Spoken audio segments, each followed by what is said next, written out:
sino el 5% del mar teniéndolo aquí en la Tierra. Entonces, esa es una parte sumamente importante. Tiene un currículo verdaderamente impresionante que duraríamos aquí horas hablando de él. Ha estado trabajando 2 años en Medellín, así es que también ha asimilado todo esa tecnología con tanto impulso que están haciendo los chinos, porque los chinos ya no son solamente copiar como creíamos antes, sino son ya creadores de unas tecnologías absolutamente novedosas. Y no quiero alargar más todas las ideas y las bondades de nuestro amigo José Fernando, y lo vamos a oír en toda esta conferencia que promete ser algo totalmente innovador. Muchas gracias, Jorge. No, creo que tengo este micrófono. Tienes ese. Bueno, buenos días. Bueno, ya después de la presentación casi me han sacado los colores, pero bien, a ver, después de estas 2 charlas de mis colegas, de Jorge Iván y de Alejandro, espectacular, la verdad. Me parecía gracioso, ¿no? Es decir, decía Jorge Iván que cuando era pequeño ya quería ser científico, ¿no? Yo la verdad es que cuando era pequeño no quería ser científico, yo quería ser policía, quería ser bombero, astronauta y estas cosas, ¿no? Fíjate, y terminé siendo científico. Pero bueno, cosas aparte, digamos que antes de empezar esta charla y sobre todo contaros un poco qué es lo que estoy haciendo, me gustaría que pensases por qué estoy aquí y por qué he terminado en el agua. Es decir, empecé en la tierra y terminaba en el agua, ¿no? Bien, digamos que mis tareas de investigación las hago a caballo entre España y Suecia. Mi grupo de investigación es un grupo reconocido en Europa. Básicamente nosotros trabajamos en computación embebida, básicamente computación ubicua. Dentro del marco de lo que nosotros hacemos aquí tenemos cosas que hacemos en diferentes dominios de la aplicación. Básicamente lo que hace mi grupo de investigación es hacer el trabajo sucio de lo que normalmente las aplicaciones de tecnología hacen, ¿de acuerdo? Una cosa que se me ha olvidado decir, es decir, básicamente yo trabajo con las TIC, me encanta trabajar con las TIC, y no solamente trabajo con las TIC, sino es que vivo de ellas, ¿de acuerdo? Eso es una cosa bastante interesante, es decir, eso que trabajes en algo que te guste y encima te pagan, pues digamos que es muy interesante, ¿no? Bien, hemos hecho cosas, dentro de las cosas que os digo, dentro del trabajo sucio, pues hemos hecho cosas en diferentes sectores, ¿vale? Pues en el sector transporte, hacemos en el sector agrícola, hemos hecho cosas en el sector, por ejemplo, de dispositivos llevables, cosas como, por ejemplo, ropa inteligente, para que os hagáis una idea, cosas de ese tipo, ¿no? Aquí hay un pequeño background que os quiero enseñar un poco de los proyectos que hemos tenido. También hemos trabajado en cosas de seguridad, hemos trabajado para agencias estatales de seguridad. No os puedo comentar mucho en detalle porque obviamente tendría que revelar algún tipo de secretos con respecto a cosas que hemos hecho en seguridad. También trabajamos con otras cosas bastante estrambóticas asociadas un poco al proceso de desarrollo de las aplicaciones. Bien, entonces alguien se preguntará, bueno, tú me estás hablando que trabajas en transporte, en agricultura, en ciudades inteligentes. De hecho, ahora nosotros hemos hecho un sistema que permite controlar el consumo energético de una ciudad. Es una cosa muy importante. Especialmente Europa es un continente energéticamente dependiente, ¿de acuerdo? Entonces, eso es muy importante. Entonces, dentro de las políticas de ciencia y tecnología europeas, una prioridad es esa. Entonces, se destinan muchísimos recursos de investigación a esa parte.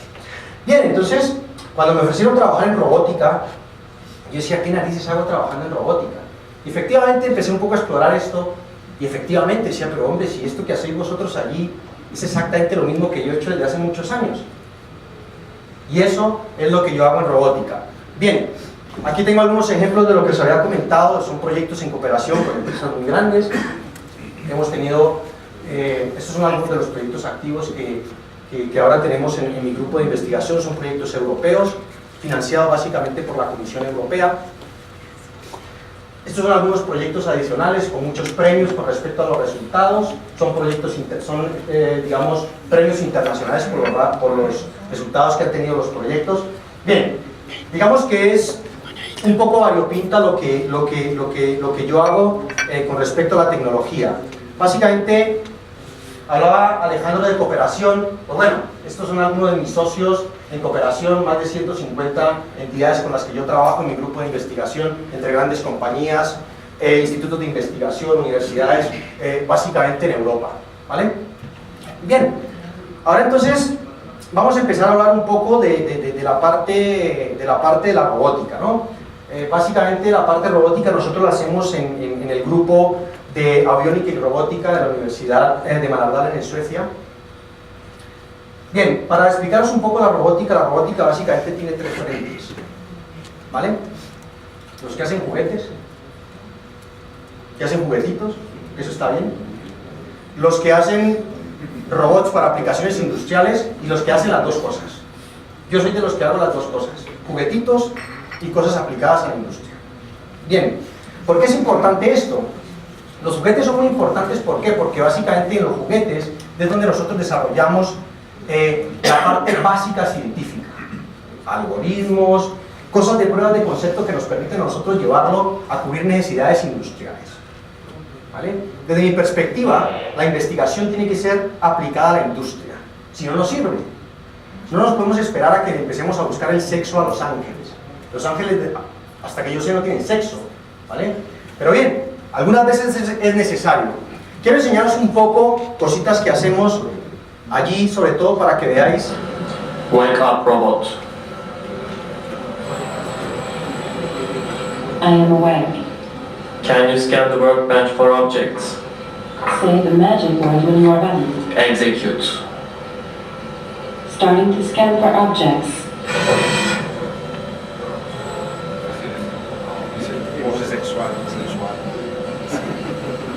Done. Please name the pallets. The name of this object is pallet beta. The name of this object is pallet gamma. Can you put all blue objects into pallet beta? Yes, I can. Execute.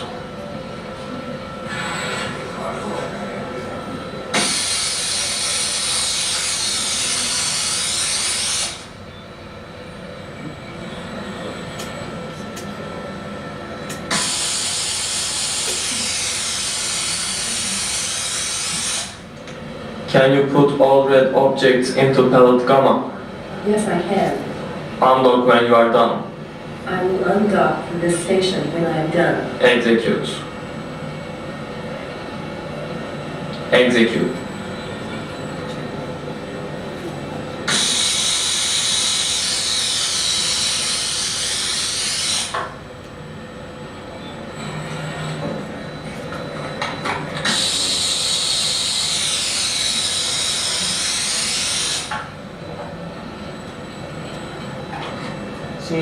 Si vemos esta aplicación de un brazo mecánico que básicamente está gobernado por lenguaje natural, como lo habéis visto, como lo estáis viendo allí en ese ejemplo. Realmente muchas cosas, una de las cosas que me atrajo a mí de trabajar en la robótica era que básicamente mucha de la tecnología que existía por allí se puede aprovechar para hacer cosas, es decir, el lenguaje natural, sistemas comandados por el lenguaje natural existen desde hace mucho tiempo, sino simplemente están integrados allí. Probablemente si habéis visto Iron Man, es algo parecido a esto, ¿de acuerdo? Es decir, está la chica, habla con el señor Stark, ¿no? Y hace mil cosas, también hay cosas de realidad aumentada, etcétera, etcétera. Este es un pequeño ejemplo de lo que es el uso de la inteligencia artificial para comandar cosas. Bien, en un futuro, esto nos da mil perspectivas, no solamente a nivel industrial, sino a nivel doméstico. El uso, por ejemplo, de robots para la atención de discapacitados, por ejemplo. Ahora mismo hay, y hay prioridades en eso. Evidentemente, hay barreras legales y sobre todo barreras con respecto a lo que es seguridad, digamos, física de las personas que interactúan con un robot. Bien, cosas de estas también se pueden aprovechar no solamente en otros contextos. Por ejemplo, Wake up robots. este es otro pequeño ejemplo de un vehículo autónomo, ¿vale? Este vehículo autónomo está gobernado por visión, ¿de acuerdo? Esto es, vamos a decir que es una bodega y este bicho que está aquí está gestionado autónomamente con algoritmos de inteligencia artificial y visión, y lo que permite es organizar simplemente un almacén y localizar cosas. Básicamente, bueno, aquí hay un chico que está simplemente pendiente del robot, pero es gobernado autónomamente, ¿vale? Parte de esto también se introduce en el sector automotriz, básicamente para evitar conductores dentro de una carretera, o básicamente lo podéis ver en los aeropuertos, que hay trenes autónomos con este tipo de sistemas. Esto es un sistema de visión que se ha desarrollado en el grupo y que ya vamos a ver más adelante, lo vamos a aprovechar también para trabajar con vehículos autónomos en el agua. No quiero extenderme porque tenemos poco tiempo y quería enseñaros un pequeño ejemplo de un robot autónomo que se llama Basa. Este bicho que está aquí, ¿me pueden bajar un poco el volumen, por favor? Este bicho que vosotros veis ahí, estas son unas pruebas que se están haciendo en el mar Báltico, ¿vale? Este juguetito que está aquí, básicamente lo que pretendía era detectar minas en el Báltico. Después de la Segunda Guerra Mundial, eso estaba infestado de minas. Y al parecer hay un cierto grado, hay ciertos componentes, minerales que hay ahí que son de alto valor económico, entonces hay que extraer esto. Entonces hay compañías detrás de esto que les interesa este proyecto, pues por ejemplo Volvo o SAP Dynamics, que son los que trabajan en este tipo de cosas. Este robot se ha hecho 100% en la universidad, se llama Basa, y es un sistema inteligente, autónomo, ¿de acuerdo? Que navega básicamente a través de obstáculos y detecta básicamente objetos. Ahí, por ejemplo, se le están haciendo algunas pruebas digamos, en la ejecución, en la parte motriz del robot, sobre todo para salvar obstáculos. Tengo que deciros que este robot fue campeón hace un par de años en el concurso de robótica de San Diego, un concurso bastante importante que se hace a nivel mundial, y fue, digamos, finalista y ganó el concurso. Este es básicamente el siguiente. Este es mi nuevo niño, ¿vale? Es un poco más pequeño, se llama Nayar, ¿vale? Es un poco más aerodinámico, tiene más eficiencia energética. Básicamente lo que pretende este dispositivo totalmente autónomo es fundamentalmente ser mucho más inteligente, y básicamente todo lo que hace o todo lo que hacemos con este robot es utilizar inteligencia artificial con visión para poder detectar objetos, ¿vale? Este prototipo estará listo, digamos, el mes que viene, ya estamos en las últimas pruebas, y luego se va a pasar a escala industrial. Bien, digamos, con esta pequeña introducción de cosas tangibles, ¿vale? Tangibles de lo que es la robótica y la parte de autonomía, me gustaría decir por qué los océanos. O sea, ¿por qué aquí? Vamos a ver. Los 2/3, más o menos el 72% de la superficie terrestre es agua. Océanos, ¿de acuerdo? El 90% de la vida que nosotros conocemos básicamente está allí, en los océanos. Para que os hagáis una idea, el 60% de la biomasa, es decir, de la parte de hidrocarburos, están allí. El mundo es energéticamente dependiente y la biomasa está aquí, ese 60%. ¿Cuál es el problema? Que tenemos todavía mucho por descubrir. No sabemos qué hay allí. Por eso entonces cuando Jorge Iván hablaba de que quería descubrir esos extraterrestres, ¿no? Entonces yo le puedo decir a él que yo le pongo los bichos para que descubra a ET y a ARF, ¿vale? Porque básicamente el océano es un entorno supremamente agresivo en todo sentido. Básicamente los seres humanos no tenemos branquias, no podemos estar allí. Entonces necesitamos alguien o algo que nos habilite esa exploración.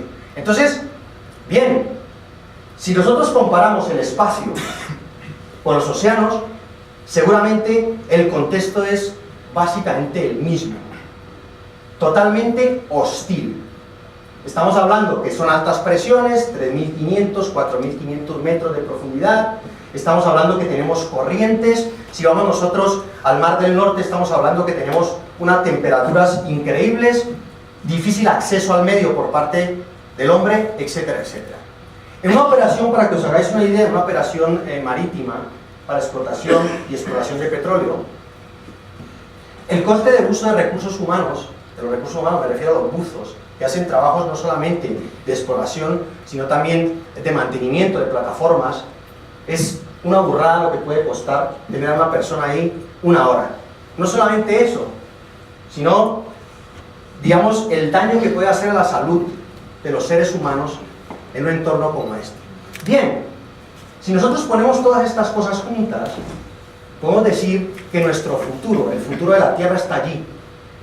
O sea, igual que Jorge Iván hacía una apuesta con respecto a lo que iba a encontrar por allí, yo también le voy a hacer una apuesta.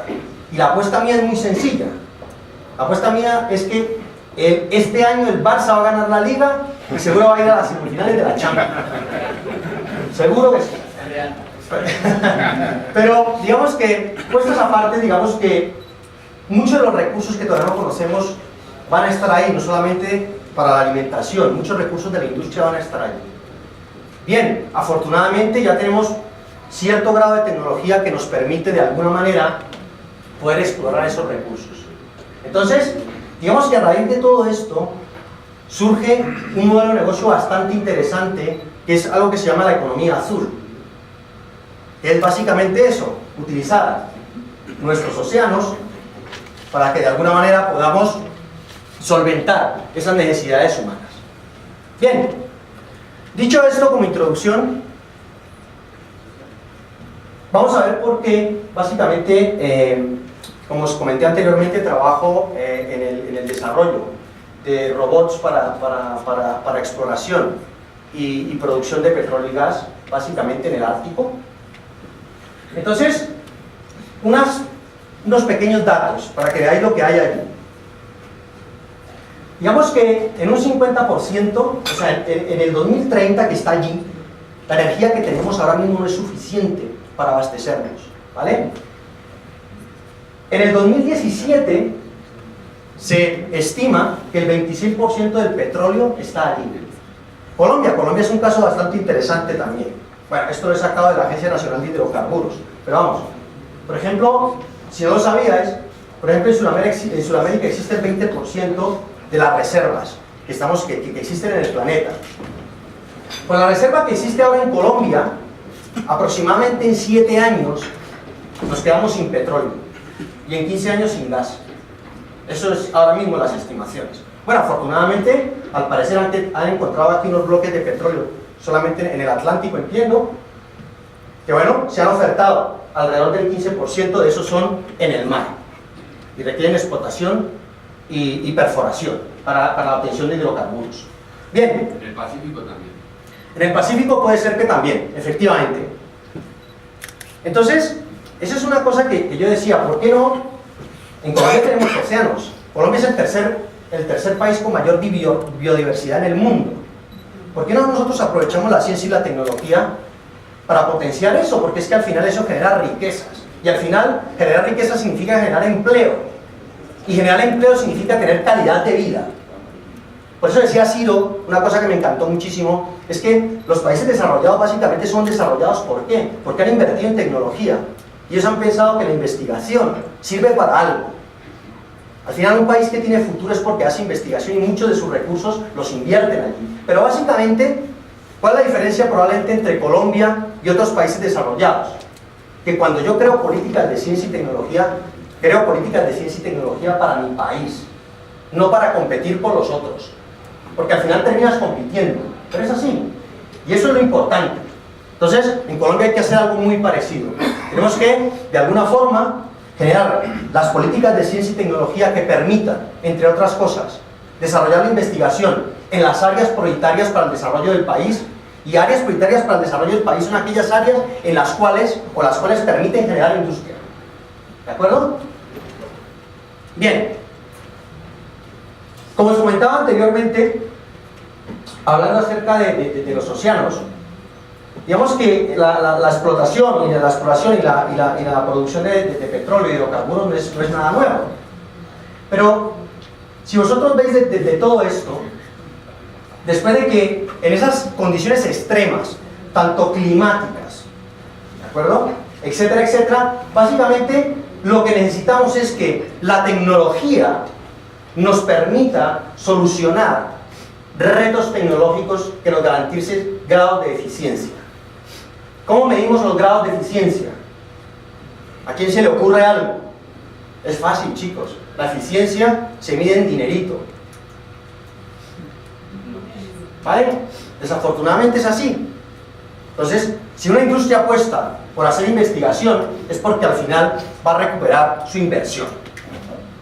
Si no olvidemos, el romanticismo de la ciencia no estoy de acuerdo con él, pero bueno. Al final, si nosotros vemos, al final, los retos tecnológicos y las necesidades lo que generan básicamente son oportunidades.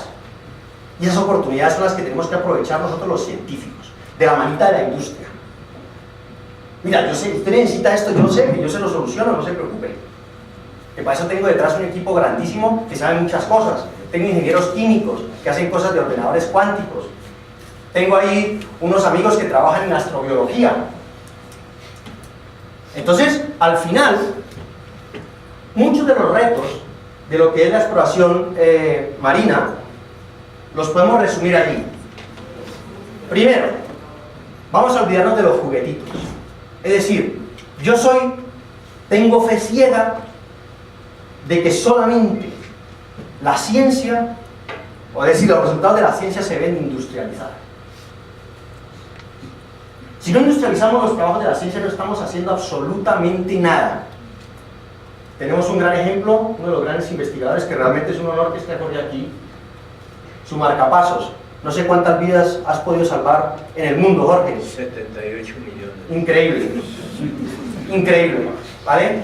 Su producto está industrializado, ¿vale? Bien. ¿Qué más? Una de las razones de exploración, que es lo que se está gestionando en el mar, es que definitivamente necesitamos que lo que se haga allí sea netamente autónomo. Eso es muy importante, os lo he comentado anteriormente. ¿Por qué? Porque básicamente eso minimiza costes. Si usted le dice a una empresa, mire señor, con mis cacharritos, usted se ahorra un 60% de los costos de la operación, y el de la industria te dice, ¿dónde le firmo? Bien, ¿qué más? Otra cosa muy importante con respecto a los cambios es que desde el punto de vista de la tecnología tenemos que mejorar ciertas cosas. El grado de autonomía, que a veces parece un poco estrambótico, cuando digo, bueno, vamos a enviar un bicho allí, eso parece un poco la película de esta inteligencia artificial de Steven Spielberg, ¿no? De robots que básicamente, agresivamente nos controlaban. No nos preocupemos por eso, que al final, si estos señores hacen el trabajo sucio, podemos ir más fácil a la par a tomarnos una cerveza, pero ¿cuál es el problema? ¿O no? Eso está bastante bien. ¿Qué más? El hecho de que nosotros podamos tener tecnología para operar en entornos agresivos, eso genera de alguna forma ciertos desarrollos en innovación que permiten ser usados en muchos sectores. En el transporte, os enseñé ahora un robot que básicamente lo que hacía es controlar un vehículo que trabajaba en una bodega de almacenamiento. Parte de los brazos que teníamos allí no solamente pueden ser utilizados en la parte industrial, sino se están utilizando ya en operaciones directamente. ¿No? Perfecto. ¿Qué más? Y una cosa muy importante, el hecho de que nosotros, a diferencia de lo que decía Jorge Iván, yo sí creo que si nosotros no nos controlamos, creo que en nuestro planeta lo estamos destruyendo básicamente. Yo creo que la robótica es un punto bastante interesante, o por lo menos nos da un punto sobre todo para ser ecológicamente responsables. Si vosotros supieseis cómo se hace la exploración del petróleo, es que me tiro los pelos de la cabeza. O sea, lo que hacen es darle unos pepinazos ahí sísmicos para que los geólogos digan que allí hay petróleo. ¿Vosotros imagináis la cantidad de especies marinas que se queman por eso? Pues tenemos que cambiar un poco el chip en ese sentido. Más cositas. Una de las cosas muy importantes desde el punto de vista tecnológico, que es básicamente lo que yo trabajo, es en las áreas de percepción, de navegación y de la parte cognitiva de estos sistemas autónomos. ¿vale? Ahora más adelante voy a hablaros un poco de lo que es la percepción, etcétera, etcétera, para que lo entendáis un poco. Y una cosa fundamental, sobre todo cuando estamos hablando de investigación industrial, es el hecho de que nosotros podamos probar cosas. En un entorno marino, aprovechar cosas, es decir, probar cosas es bastante complejo. Porque claro, lo mínimo minimorum que tenemos que tener allí es una piscina, ¿sí o no? Pues hay que meter las cosas debajo del agua. Una piscina, ¿cuánto puede tener? 3 metros, 5 metros, necesitamos un foso. Eso requiere infraestructura. En Colombia necesitamos infraestructura. Yo no estoy diciendo que el futuro de Colombia pase por la robótica, porque sería romántico, ¿vale? Ya nos lleva mucha gente, muchos años en esta área. Pero básicamente nosotros los científicos lo que necesitamos aquí en Colombia es infraestructura. Este hombre termina su ordenador cuántico allí, ¿y qué pasa? Se viene aquí a Colombia, ¿y dónde está el ordenador cuántico para que este hombre siga, para que siga trabajando con sus qubits, estas cosas, ¿no? Eso es bastante importante. ¿Qué más? Definitivamente, otro problema que existe en la tecnología y sobre todo en el área robótica es la estandarización. La estandarización es una cosa que normalmente le temen las industrias porque cuando es algo es estándar quiere decir que es para todo el mundo, ¿vale? En la robótica es una carencia bastante importante. Bien, esto que está aquí es no, pero bueno, con todo esto que me estás contando y dónde es que nosotros podemos aportar a este negocio, ¿no? A este negocio de la robótica o la parte sumaria desde el punto de vista conceptual. Bueno, básicamente esto no es nada nuevo, esto que está aquí no es nada nuevo. ¿De dónde ha salido esto? Esto ha salido de una cosa que se llama el Public and Private Partnership que ha generado la Comisión Europea. Esto es una cosa muy interesante y ¿sabéis por qué? ¿Qué pasa? ¿Qué dice la Comisión Europea? La Comisión Europea dice, mira, nosotros somos 25 países, ¿vale? Bien, tenemos claro que la robótica para nosotros es importante. Bien, hablando en términos, para que os hagáis una idea, en el 2020 la inversión en robótica es de 62 billones de euros. Eso es mucho dinero, ¿de acuerdo? Sobre todo para operaciones y para otros sectores, no solamente industrial, sino para el de la salud, etcétera, etcétera, transporte. Pero bien, esto que está aquí es que se juntaron muchos genios, no te digo 3, ni 10, ni 5, sino mucha gente de Europa, entre ellos mi grupo de investigación, y decimos, mire señores, para poder desarrollar el mercado de la robótica europea y para darle competitividad a nivel mundial, lo que tenemos que investigar es en esto. Y eso es lo que hemos hecho. La primera convocatoria fueron 850 millones de euros para empezar a desarrollar cositas de aquí en Europa. Entonces otra cosa es la colaboración que hablaba, en este caso, Alejandro. Bien, una de las cosas de un robot, para que os hagáis una idea, que antes hablaba de percepción, estas son las habilidades que tiene que tener un cacharrito de estos, ¿vale? Cada una de estas habilidades genera, básicamente, una cantidad de productos en el mercado. Bien, la percepción. Básicamente, cuando yo envío una cosa al agua, ese señor tiene que percibir el entorno, tiene que ser inteligente de alguna manera, ¿vale? Bien, hay sensores, ¿vale?, que nos permiten hacer eso, sistemas de visión. Una vez yo tenga eso, ¿vale?, yo puedo tener capacidad de interacción, o debería tener capacidad de interacción, no solamente con otros robots, sino con el entorno. Ahí hay más mercado. ¿Qué más? La parte de autonomía. Esto le da un miedo a muchísima gente, le da mucho miedo a esto. Oye, ¿qué pasa? Es que tener un robot allí que sea autónomo y que haga cosas por mí, complicado. Bien, ¿qué pasa? Y si hay problemas debajo del agua y algo falla, ¿qué pasa? Se pierde la inversión. ¿Qué más? La adaptación. Básicamente el robot tiene que ser capaz de adaptarse a su contexto, a su entorno. Y si hay corrientes, ese señor tiene que, de alguna forma, adaptarse a las corrientes que existen cuando está haciendo algún proceso. Si algo pasa, por ejemplo, una perforación, ese señor tiene que, de alguna forma, pensar en esa tarea, tomar cierto grado de decisiones. Y esto vamos en la parte cognitiva. Es decir, para que un robot tome decisiones. Decía por ahí alguien hace un momento, me decía, pero si no podemos tomar decisiones nosotros, ahora la va a tomar un robot. Pero si es que ya existe la tecnología para toma de decisiones. Nuestros amigos de inteligencia artificial ya lo han hecho. Existen muchos lenguajes, existen muchos mecanismos que nos permiten, básicamente, tener esa parte. Es decir, cuando un robot va por allí y detecta un pez, él tiene que saber que eso es un pez. Y luego si decimos que el pez es una lubina, pues encantado de la vida. Porque eso es muy importante. Más cosas. En la parte de navegación, en el mar no tenemos GPS. ¿Y ahora qué? Es otro problema. Entonces, bien, si nosotros tenemos que hacer cartografiar el mar, pero es que el mar no se puede cartografiar de manera tan sencilla. ¿Por qué? Porque es que aquello se mueve, porque es que hay peces, porque es que hay terremotos, porque es que las corrientes mueven cosas. Eso hay que hacerlo dinámicamente. Si vosotros veis, probablemente los académicos que estáis aquí o gente de la industria, seguramente vosotros veis metidos en una cajita de estas, os lo aseguro 100%, creo que me quedan como 5 minutos. ¿A que sí? Bien. Si vosotros veis, muchas de estas cosas que yo hago, que nosotros hacemos en la robótica, se pueden utilizar perfectamente en otros mercados. Un ejemplo muy interesante es en aquellas cosas de la interacción hombre-máquina. Una de mis visiones en un futuro es, cuando yo tenga desarrollados los algoritmos de percepción, que ya están muy bien, es hacer una canguro para mis hijos, que les ayude a hacer los deberes, que los cuide en casa, etcétera, etcétera. Eso es posible.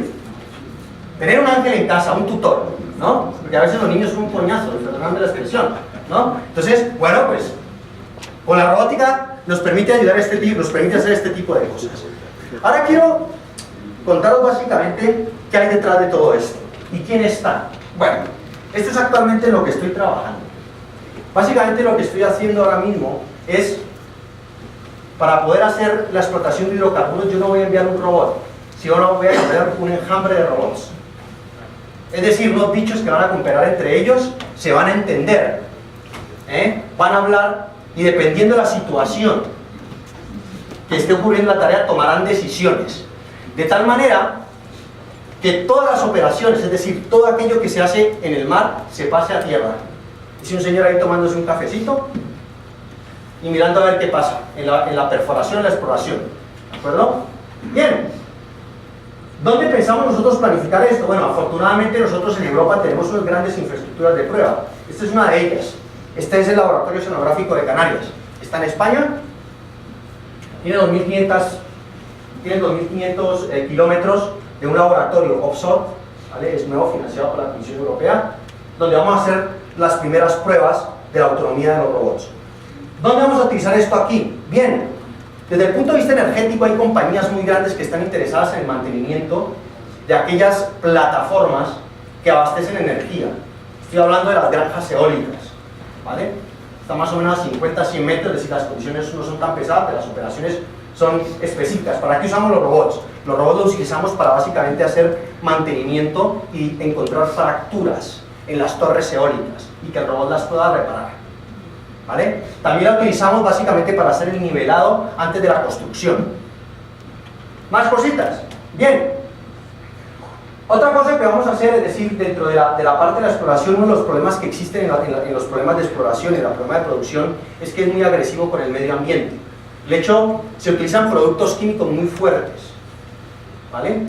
Solamente, entonces básicamente vamos a usar estos robots para que de alguna forma, en los procesos digamos, de taladrado, de la extracción del petróleo, se pueda tener control de especies marinas y de problemas que existen alrededor de una operación. Bien, en 3 partes.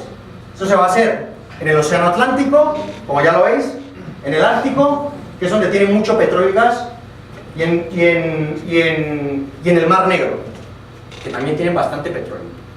Para que os hagáis una idea de quién está detrás de todo esto, eso no me lo he inventado yo, es para que veáis que la tecnología y la investigación tiene detrás compañías y tiene industria que apuesta directamente por esto. Probablemente muchos de estos os suenan, ¿verdad? Son grandísimos de la industria mundial. Uno de ellos os sonará mucho, Bosch, por ejemplo, ¿no?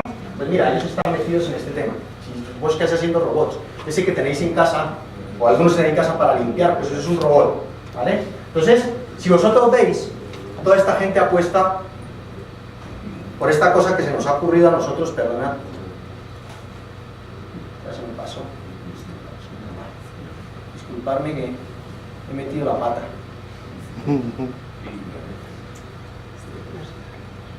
Bien, entonces, para terminar esto, porque no quiero alargarme más, porque podría tener aquí muchas horas de lo que es hablar de la robótica y sobre todo de los impactos que pueden tener, pero quiero que os quedéis con una cosa, es decir, desde el punto de vista de los océanos, para que os hagáis una idea, en números, ¿vale? Estos son los números de inversión europea, básicamente, para que os hagáis idea del mercado.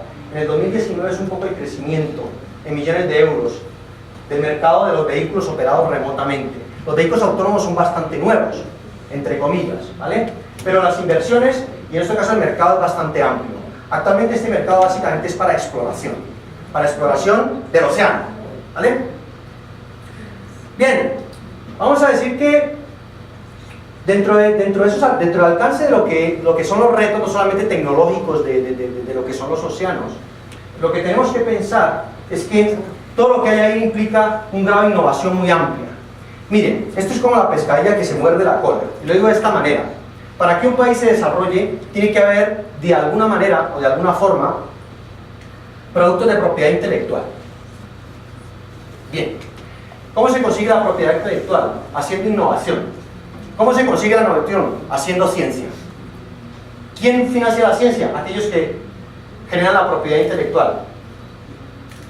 Interesante.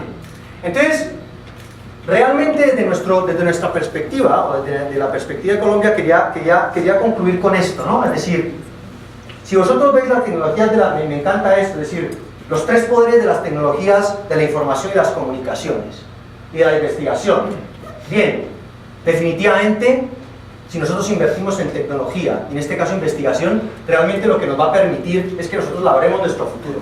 Ese es uno de los poderes que tenemos ahí. Además, una cosa muy importante, realmente podemos dar facilidad a las personas para que sean iguales. Y finalmente, tener una vida segura, es decir, que podamos de alguna forma incrementar la calidad de vida de un país. Eso son las ciencias, las ICT, las tecnologías de la información y las comunicaciones. Al final, la investigación, yo soy de los, si vosotros lo veis, soy de la fe ciega también de que la investigación aplicada es lo que nosotros necesitamos aquí en Colombia. La investigación básica es importante y tenemos que tenerla, pero la investigación aplicada es lo que realmente nos va a generar riquezas, ¿vale? Entonces, bien, ¿qué pasa con Colombia? Yo he sacado 4 cositas. ¿Qué necesitamos en Colombia? Emprendedores. En Colombia hay muchos emprendedores, en Colombia la gente se busca la vida, ¿sí o no? Eso es importante. Necesitamos compromisos. ¿De quién son los compromisos? Sí, señor, del gobierno. Ese es el compromiso. Aunque le vamos a pedir plata, pero necesitamos el compromiso de esa gente. ¿Qué más? Necesitamos inversión del gobierno también, porque para eso está ahí, para estos que están allí, para eso los ponemos nosotros. Entonces necesitamos inversión a mediano y a largo plazo. ¿Qué más? Necesitamos definir mecanismos que permitan hacer transferencia tecnológica. La transferencia tecnológica es una de las cosas más importantes en el desarrollo de la economía de un país. ¿Y cómo hacemos eso? Pues básicamente, aquí está el compromiso otra vez de nuestros compañeros del gobierno, que se definan políticas de ciencia y tecnología adecuadas a Colombia y a nuestro entorno. Y eso no es fácil. ¿Quién lo tiene que hacer eso? Los de fuera, no. Aquí hay gente muy buena y hay gente por fuera también colombianos que podemos hacer esto, porque hemos vivido aquí, nos hemos formado aquí, sabemos lo que es Colombia. Y también tiene que estar la industria. Tenemos que hacer un mini public-private partnership aquí también, para que de alguna forma, digamos, a ver, ¿qué queremos hacer y para dónde vamos? ¿Cuándo, cómo y dónde? Y eso es importante, ¿vale? Al final probablemente habrá muchas conclusiones con respecto a esto, probablemente en el foro, en el debate que vamos a establecer un poquillo más adelante, después de esta charla, vamos a hablar un poco más en detalle de qué cositas podemos hacer con respecto a eso. También para finalizar esto, quisiera dar las gracias a Computer World en este caso, y a Jorge, a Silva, a todos, a Paul, porque realmente es un honor para mí, porque doy fe que tengo colegas en el exterior que son súper brillantes y probablemente estoy ocupando este espacio aquí y probablemente alguno de ellos debería estar aquí en vez de yo estar aquí, ¿vale? Entonces, de verdad, por toda esta gente que está afuera haciendo cosas, ¿de acuerdo? Me gustaría quitarme el sombrero ante mis colegas científicos colombianos que están por allí y que probablemente no han tenido oportunidad de venirse aquí a Colombia a desarrollar su trabajo. Y eso sí que es triste. Que tengamos cerebros ahí fuera. Ya habéis visto a estos hombres que se han presentado ahí, que son unas máquinas, ¿eh? A uno de ellos afortunadamente lo tenemos aquí, pero al otro no. Entonces eso realmente es triste. Y sí sería bueno que alguien tomara nota de esa parte. ¿Vale? En todo caso, muchísimas gracias y si tenéis alguna pregunta.